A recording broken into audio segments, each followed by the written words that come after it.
بسم الله الرحمن الرحيم. ياسين والقرآن الحكيم إنك لمن المرسلين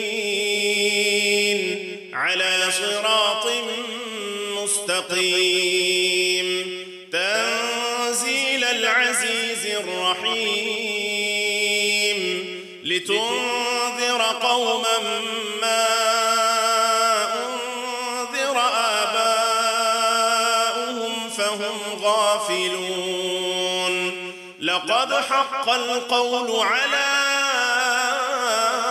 أكثرهم فهم لا يؤمنون إنا جعلنا في أعناقهم أغلالا فهي إلى الأذقان فهم مقمحون وجعلنا من بين أيديهم سدا ومن خلفهم سدا فأغشيناهم فهم لا يبصرون وسواء عليهم أأنذرتهم أم لم تنذرهم لا يؤمنون إنما تنذر من اتبع الذكر وخشي الرحمن بالغيب فبشره بمغفرة وأجر كريم إنا نحن نحيي الموتى ونكتب ما قدموا وآثارهم وكل شيء أحصيناه في إمام مبين واضرب لهم مثلا أصحاب القرية إذ جاءها المرسلون إذ أرسلنا إليهم 2 فكذبوهما فعززنا بثالث فقالوا إنا إليكم مرسلون قالوا ما أنتم إلا بشر مثلنا وما أنزل الرحمن من شيء إن أنتم إلا تكذبون قالوا ربنا يعلم إنا إليكم لمرسلون وما علينا إلا البلاغ المبين قالوا إنا تطيرنا بكم لئن لم تنتهوا لنرجمنكم وليمسنكم منا عذاب أليم قالوا طائركم معكم أئن ذكرتم بل أنتم قوم مسرفون وجاء من أقصى المدينة رجل يسعى قال يا قوم اتبعوا المرسلين اتبعوا من لا يسألكم أجرا وهم مهتدون وما لي لا أعبد الذي فطرني وإليه ترجعون أأتخذ من دونه آلهة إن يردني الرحمن بضر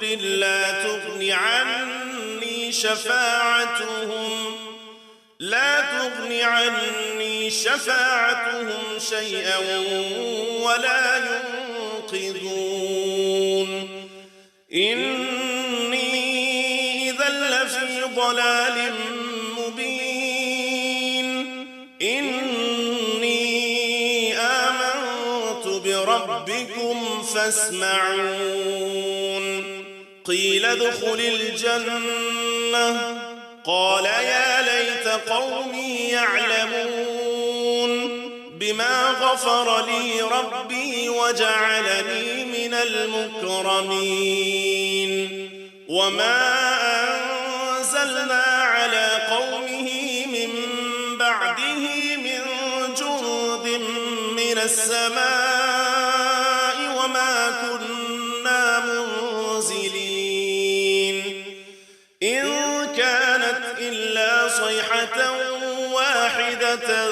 فإذا هم خامدون يا حسرة على العباد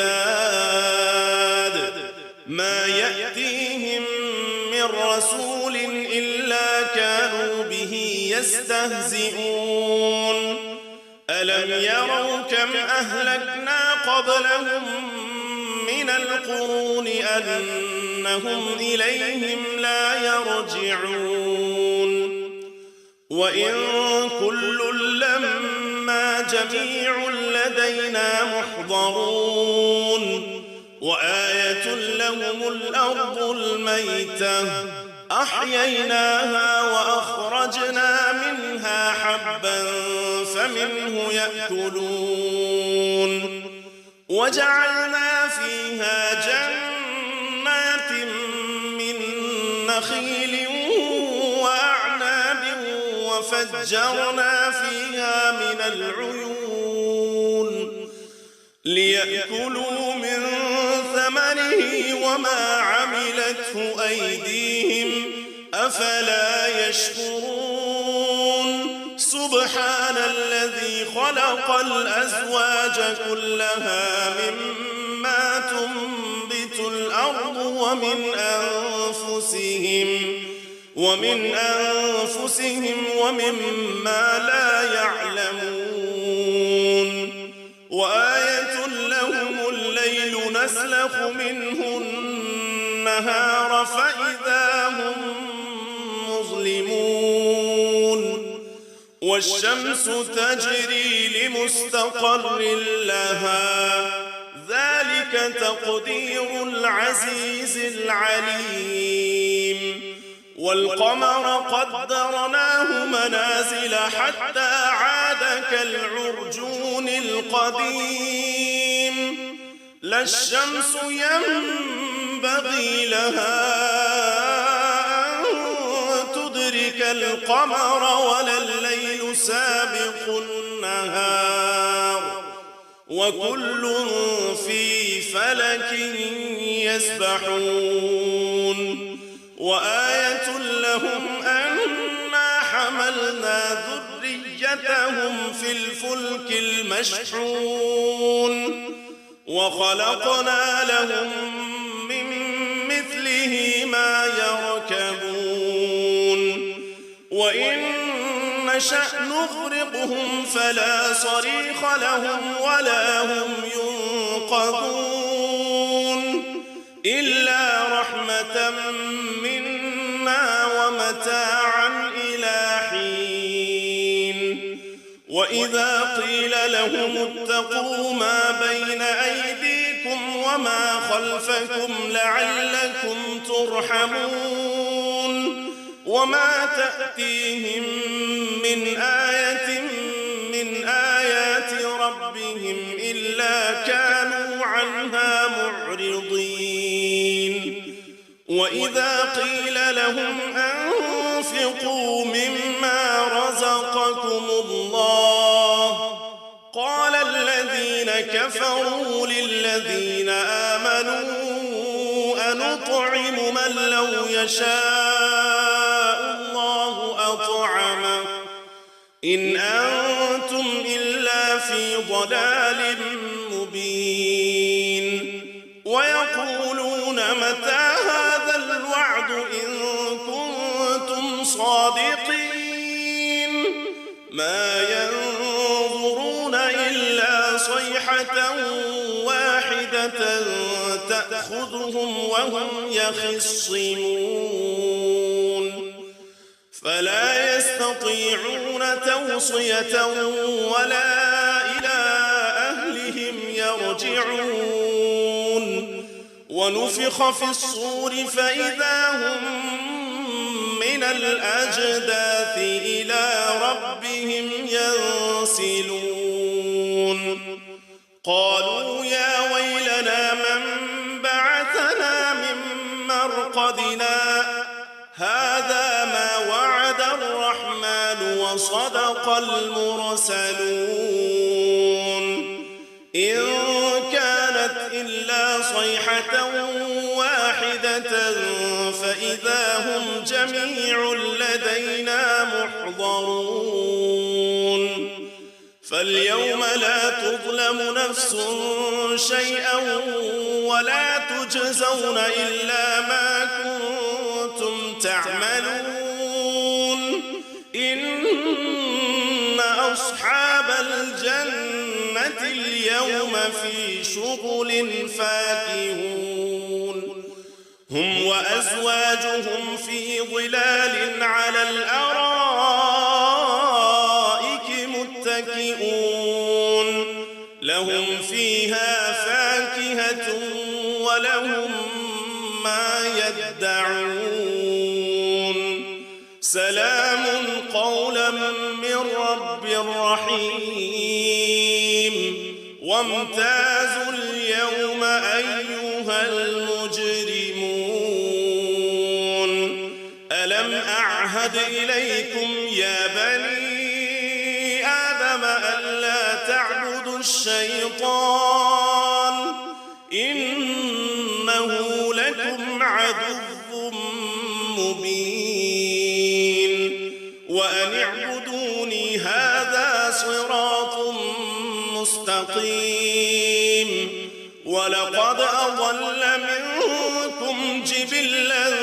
كثيرا أفلم تكونوا تعقلون هذه جهنم التي كنتم توعدون اصلوها اليوم بما كنتم تكفرون اليوم نختم على أفواههم وتكلمنا أيديهم وتشهد أرجلهم بما كانوا يكسبون ولو نشاء لطمسنا على أعينهم فاستبقوا الصراط فأنى يبصرون ولو نشاء لمسخناهم على مكانتهم فما استطاعوا مضيا ولا يرجعون ومن نعمره ننكسه في الخلق أفلا يعقلون وما علمناه الشعر وما ينبغي له إن هو إلا ذكر وقرآن مبين لينذر من كان حيا ويحق القول على الكافرين أولم يروا أنا خلقنا لهم مما عملت أيدينا أنعاما فهم لها مالكون وذللناها لهم فمنها ركوبهم ومنها يأكلون ولهم فيها منافع ومشارب أفلا يشكرون واتخذوا من دون الله آلهة لعلهم ينصرون لا يستطيعون نصرهم وهم لهم جند محضرون فلا يحزنك قولهم إنا نعلم ما يسرون وما يعلنون أولم يرى الإنسان أنا خلقناه من نطفة فإذا هو خصيم مبين وضرب لنا مثلا ونسي خلقه قال من يحيي العظام وهي رميم قل يحييها الذي أنشأها أول مرة وهو بكل خلق عليم. الذي جعل لكم من الشجر الأخضر نارا فإذا أنتم منه توقدون.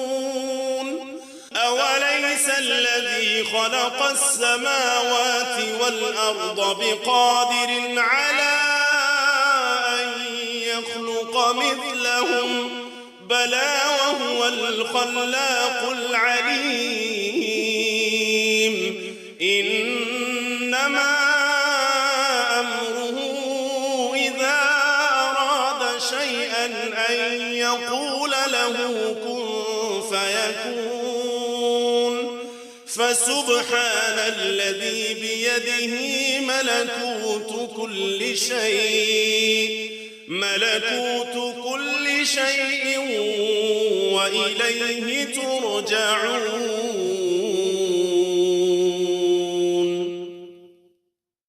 بسم الله الرحمن الرحيم. الرحمن علم القرآن خلق الإنسان علمه البيان. الشمس والقمر بحسبان والنجم والشجر يسجدان. والسماء رفعها ووضع الميزان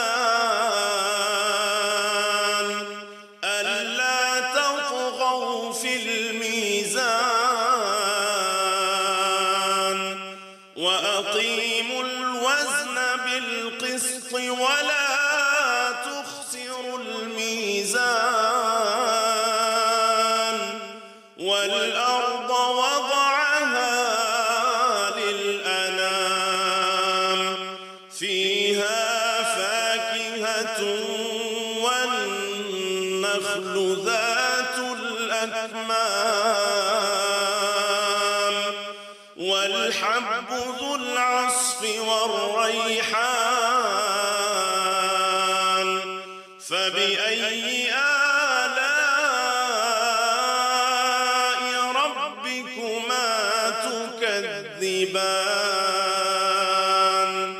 خلق الإنسان من صلصال كالفخار وخلق الجان من مارج من نار. فبأي آلاء ربكما تكذبان. رب المشرقين ورب المغربين. فبأي آلاء ربكما تكذبان. مرج البحرين يلتقيان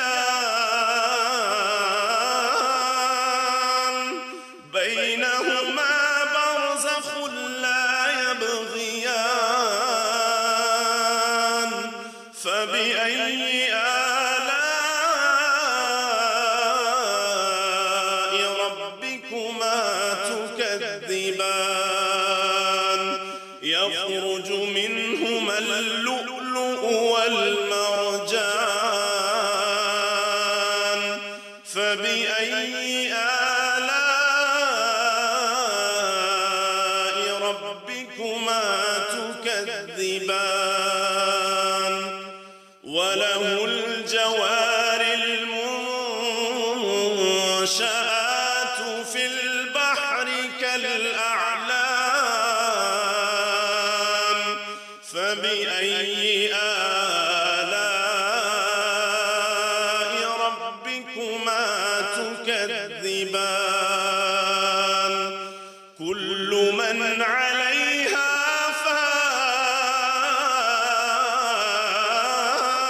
فان كل من عليها فان ويبقى وجه ربك ذو الجلال والإكرام فبأي آلاء ربكما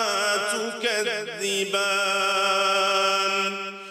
يسأله من في السماوات والأرض كل يوم هو في شأن فبأي آلاء ربكما تكذبان سنفرغ لكم أيها الثقلان فبأي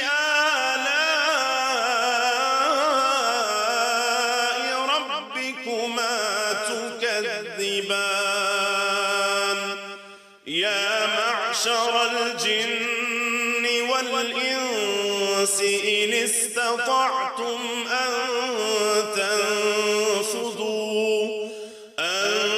تنفذوا من أقطار السماوات والأرض فانفذوا لا تنفذون إلا بسلطان فبأي آلاء ربكما تكذبان يرسل عليكما شواظ من نار ونحاس فلا تنتصران فبأي آلاء ربكما تكذبان فإذا انشقت السماء فكانت وردة كالدهان فبأي آلاء ربكما تكذبان فيومئذ لا يسأل عن ذنبه إنس ولا جان فبأي آلاء ربكما تكذبان يعرف المجرمون بسيماهم فيؤخذ بالنواصي والأقدام فبأي آلاء ربكما تكذبان هذه جهنم التي يكذب بها المجرمون يطوفون بينها وبين حميم آن فبأي آلاء ربكما تكذبان ولمن خاف مقام ربه جنتان فبأي آلاء ربكما تكذبان ذواتا أفنان فبأي آلاء ربكما تكذبان فيهما عينان تجريان فبأي آلاء ربكما تكذبان فيهما من كل فاكهة زوجان فبأي آلاء ربكما تكذبان متكئين على فرش بطائنها من استبرق وجنى الجنتين دان فبأي آلاء ربكما تكذبان فيهن قاصرات الطرف لم يطمثهن إنس قبلهم ولا جان فبأي آلاء ربكما تكذبان كأنهن الياقوت والمرجان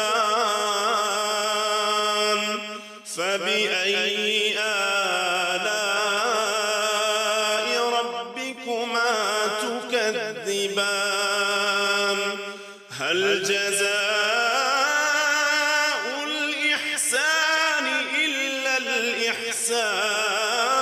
الإحسان فبأي آلاء ربكما تكذبان ومن دونهما جنتان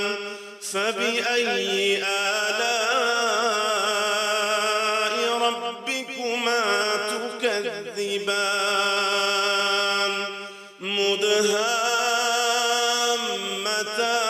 مدهامتان فبأي آلاء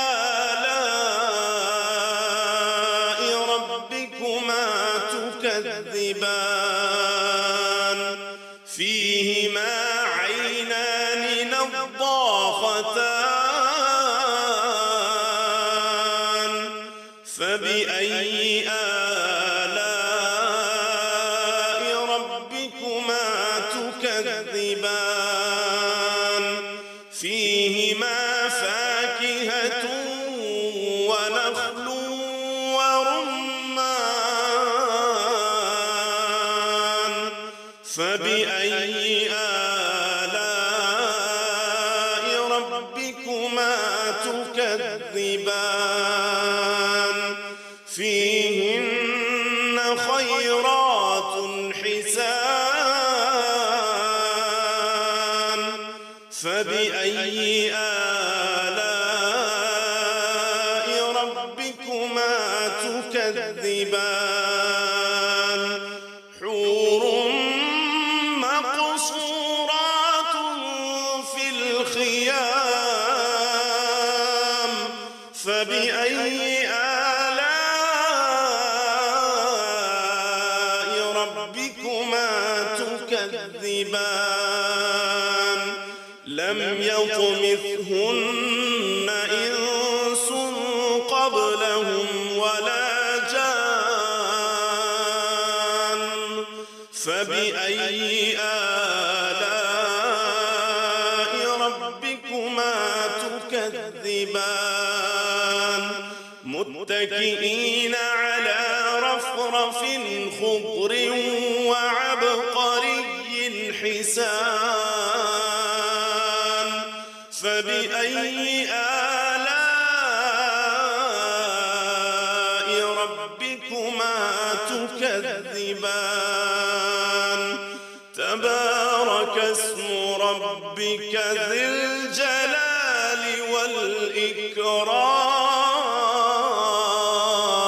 والإكرام بسم الله الرحمن الرحيم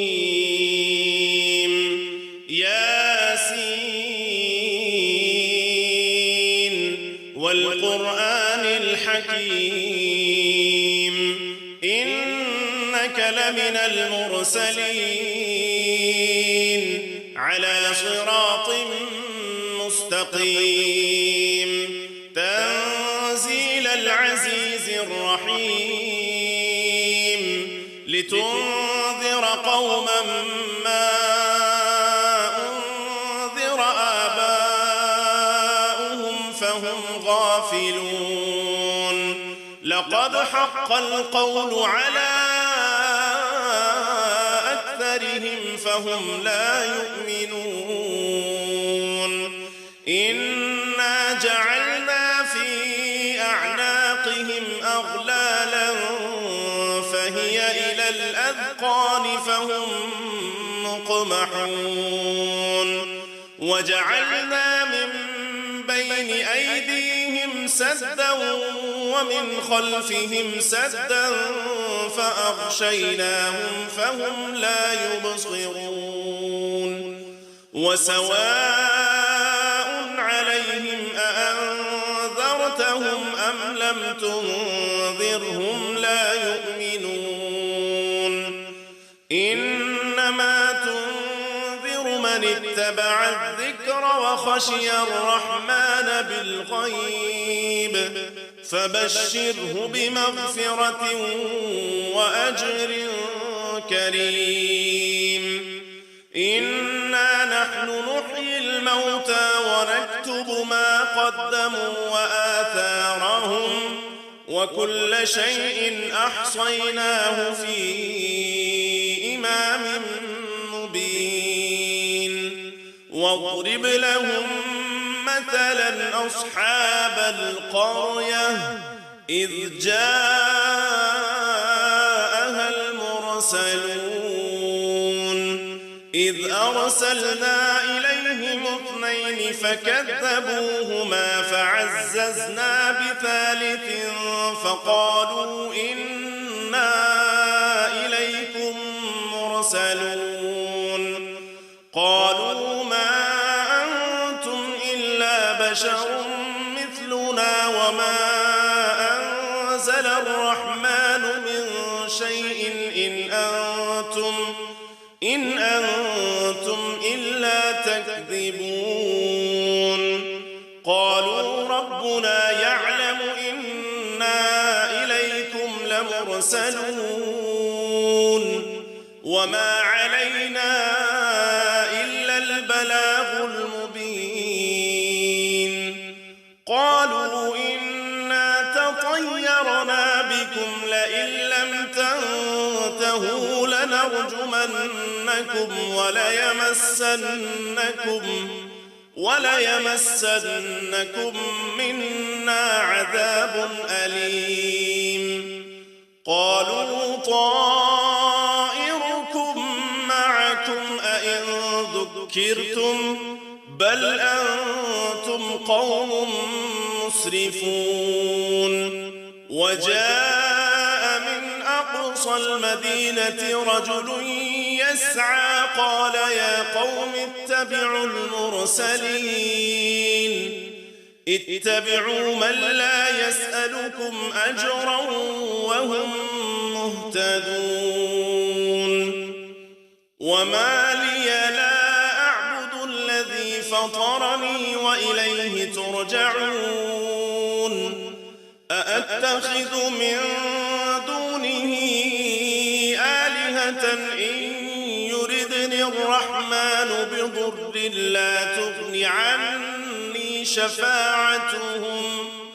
لا تغن عني شفاعتهم شيئا ولا ينقذون إني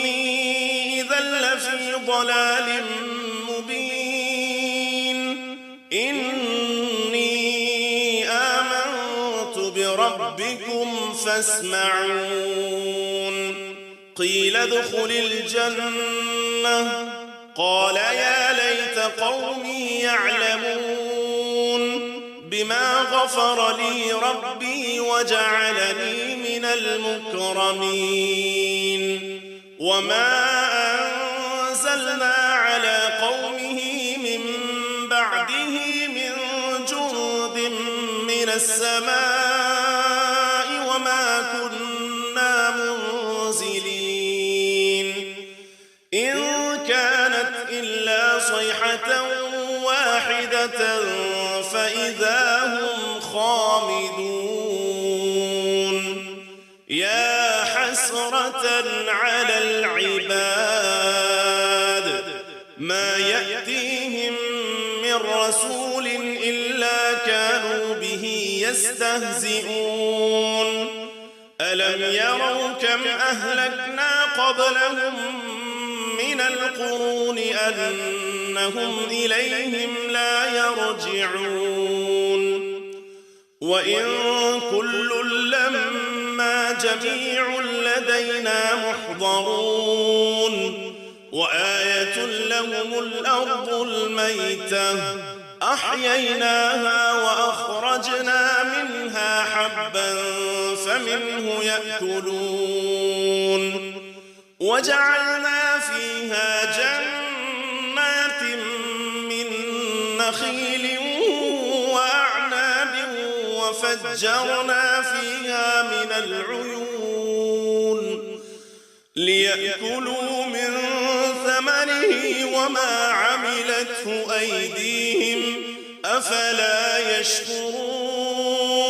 سبحان الذي خلق الأزواج كلها مما تنبت الأرض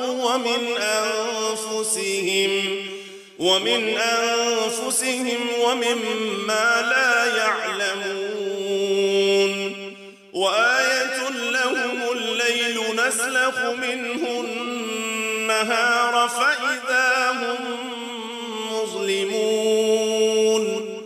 والشمس تجري لمستقر لها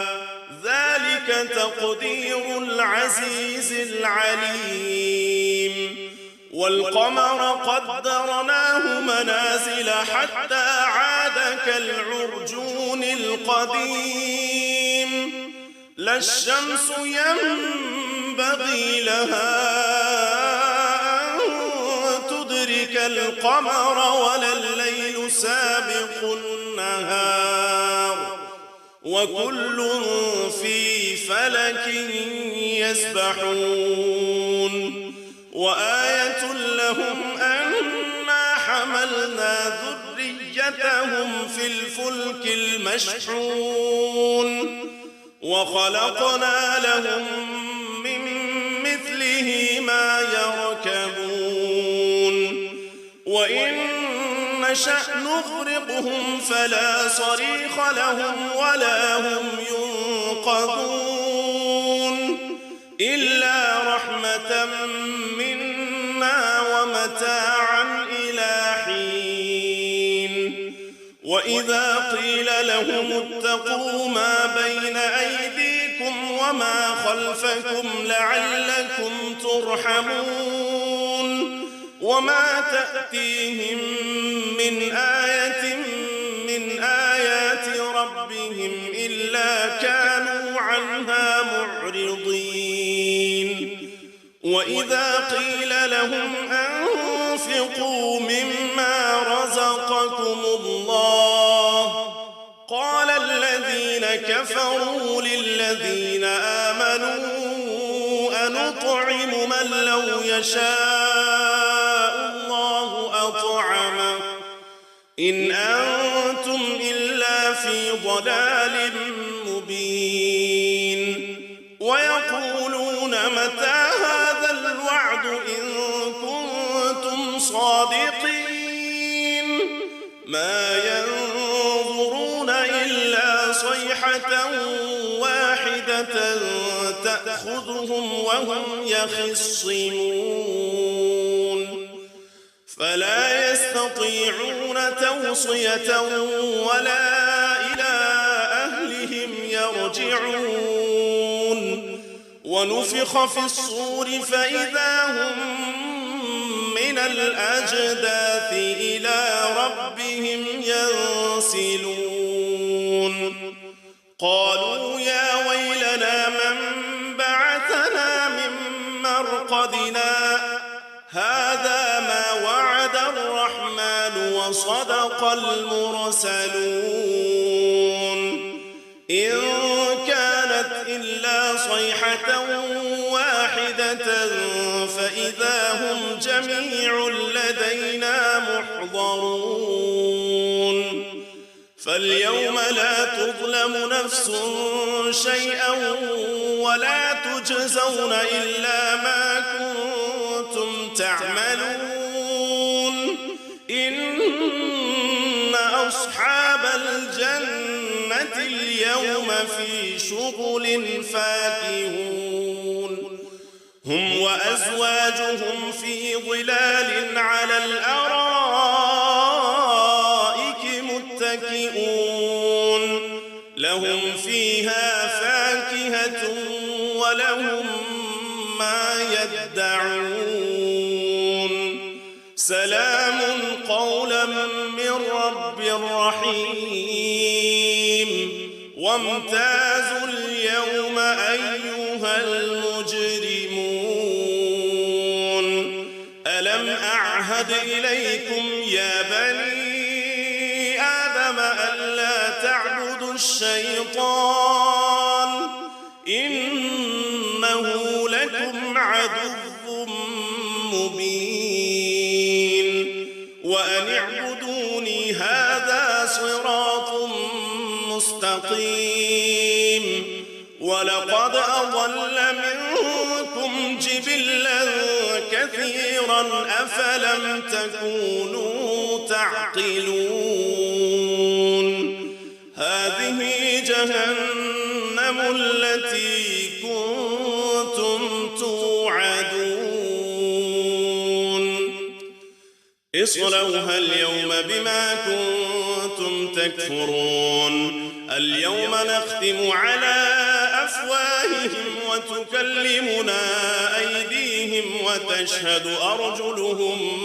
بما كانوا يكسبون ولو نشاء لطمسنا على أعينهم فاستبقوا الصراط فأنى يبصرون ولو نشاء لمسخناهم على مكانتهم فما استطاعوا مضيا ولا يرجعون ومن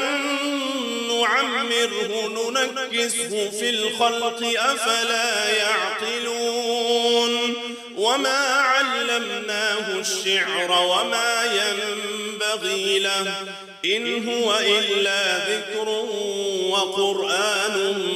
مبين لينذر من كان حيا ويحق القول على الكافرين أولم يروا أنا خلقنا لهم مما عملت أيدينا أنعاما فهم لها مالكون وذللناها لهم فمنها ركوبهم ومنها يأكلون ولهم فيها منافع ومشارب أفلا يشكرون واتخذوا من دون الله آلهة لعلهم ينصرون لا يستطيعون نصرهم وهم لهم جند محضرون فلا يحزنك قولهم إنا نعلم ما يسرون وما يعلنون أولم يرى الإنسان أنا خلقناه من نطفة فإذا هو خصيم مبين وضرب لنا مثلا ونسي خلقه قال من يحيي العظام وهي رميم قل يحييها الذي أنشأها أول مرة وهو بكل خلق عليم الذي جعل لكم من الشجر الأخضر نارا فإذا أنتم منه توقدون أوليس الذي الذي خلق السماوات والأرض بقادر على أن يخلق مثلهم بلى وهو الخلاق العليم إنما أمره إذا أراد شيئا أن يقول له كن فيكون فسبحان الذي بيده ملكوت كل شيء وإليه ترجعون.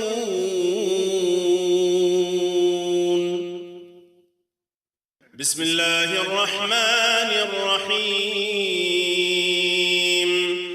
الرحمن علم القرآن خلق الإنسان علمه البيان الشمس والقمر بحسبان والنجم والشجر يسجدان والسماء رفعها ووضع الميزان ألا تطغوا في الميزان وأقيموا الوزن بالقسط ولا تخسروا الميزان والأرض وضعها للأنام فيها فاكهة والنخل ذات الأكمام والحب ذو العصف والريحان فبأي آلاء ربكما تكذبان خلق الإنسان من صلصال كالفخار وخلق الجان من مارج من نار فبأي آلاء ربكما تكذبان رب المشرقين ورب المغربين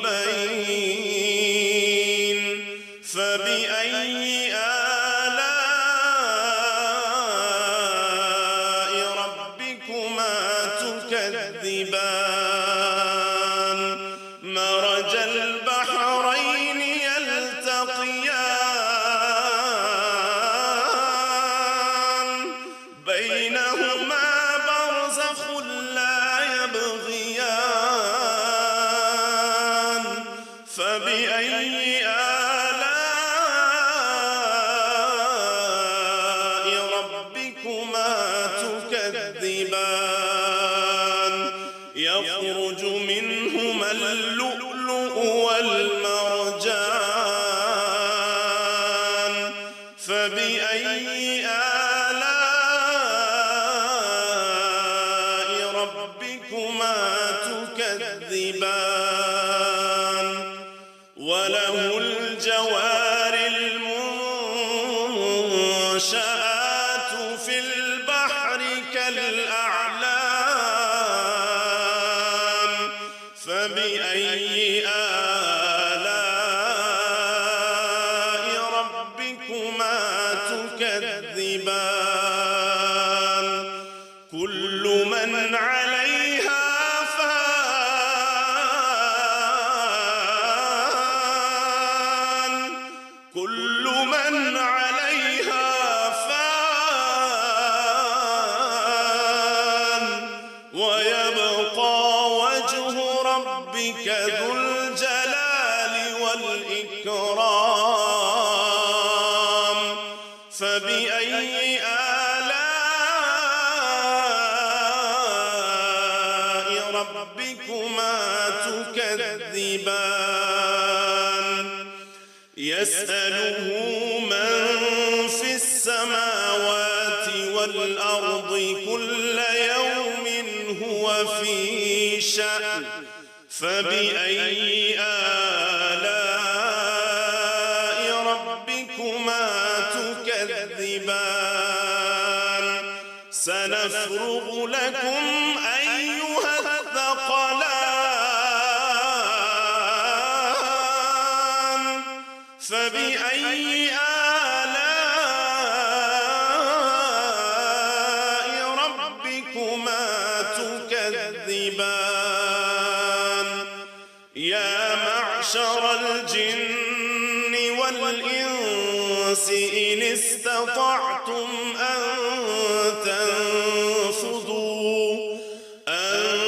تنفذوا من أقطار السماوات والأرض فانفذوا لا تنفذون إلا بسلطان فبأي آلاء ربكما تكذبان يرسل عليكما شواظ من نار ونحاس فلا تنتصران فبأي آلاء ربكما تكذبان فإذا انشقت السماء فكانت وردة كالدهان فبأي آلاء ربكما تكذبان فيومئذ لا يسأل عن ذنبه إنس ولا جان فبأي آلاء ربكما تكذبان يعرف المجرمون بسيماهم فيؤخذ بالنواصي والأقدام فبأي آلاء ربكما تكذبان هذه جهنم التي يكذب بها المجرمون يطوفون بينها وبين حميم آن فبأي آلاء ربكما تكذبان ولمن خاف مقام ربه جنتان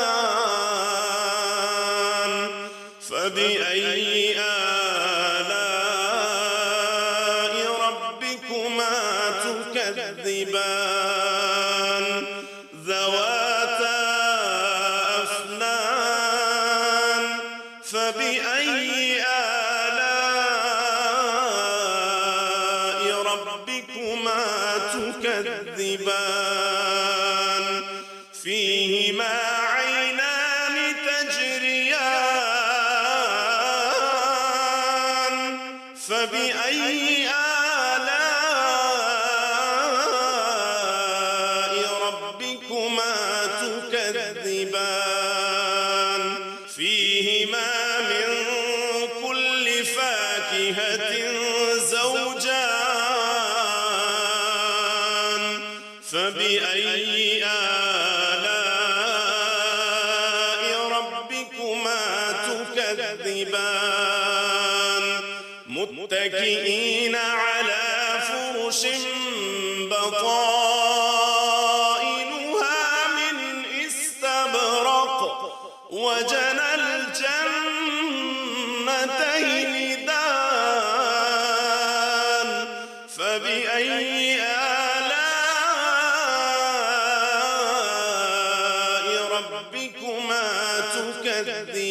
تكذبان فيهن قاصرات الطرف لم يطمثهن إنس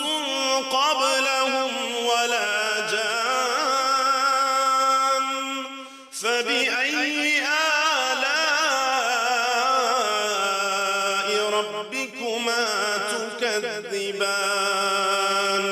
كأنهن الياقوت والمرجان فبأي آلاء ربكما تكذبان هل جزاء الإحسان إلا الإحسان فبأي آلاء ربكما تكذبان ومن دونهما جنتان فبأي آلاء ربكما تكذبان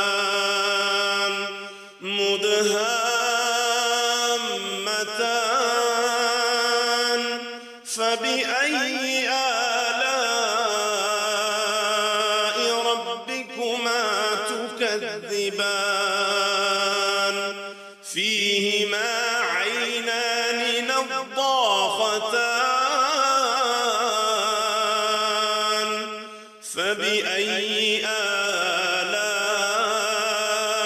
ربكما تكذبان فيهما فاكهة ونخل ورمان فبأي آلاء ربكما تكذبان فيهن خيرات حسان فبأي آلاء ربكما تكذبان حور مقصورات في الخيام فبأي آلاء ربكما تكذبان لم يطمثهن إنس قبلهم ولا جان فبأي آلاء ربكما تكذبان متكئين على رفرف خضر وعبقري حسان فبأي آلاء ربكما تكذبان تبارك اسم ربك ذي الجلال والإكرام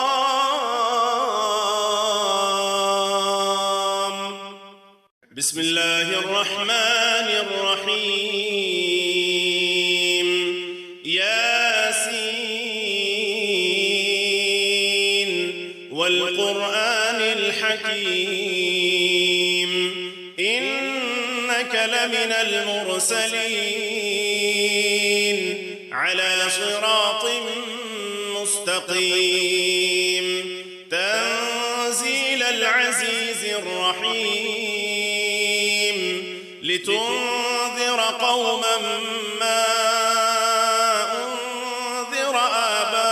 آباؤهم فهم غافلون لقد حق القول على أكثرهم فهم لا يؤمنون إنا جعلنا في أعناقهم أغلالا فهي إلى الأذقان فهم مقمحون وجعلنا من سدا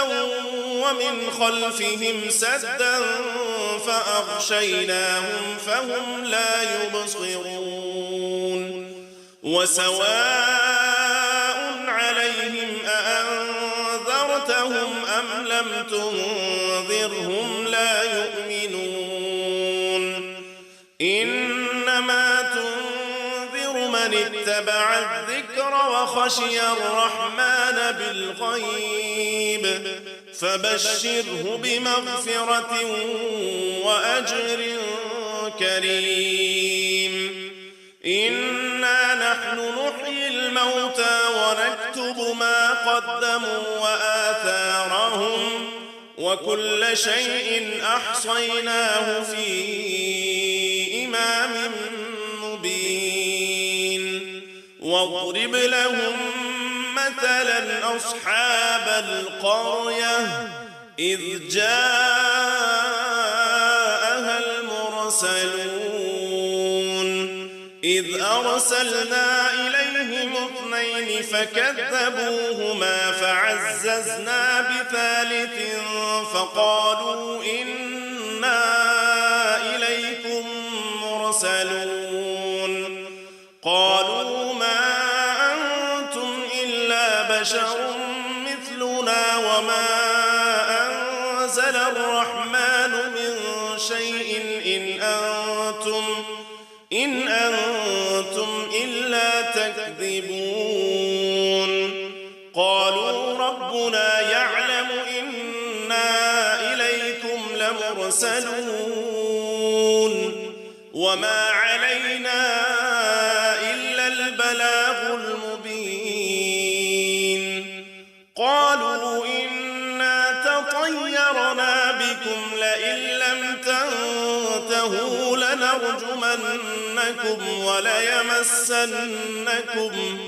وليمسنكم منا عذاب أليم قالوا طائركم معكم أئن ذكرتم بل أنتم قوم مسرفون وجاء من أقصى المدينة رجل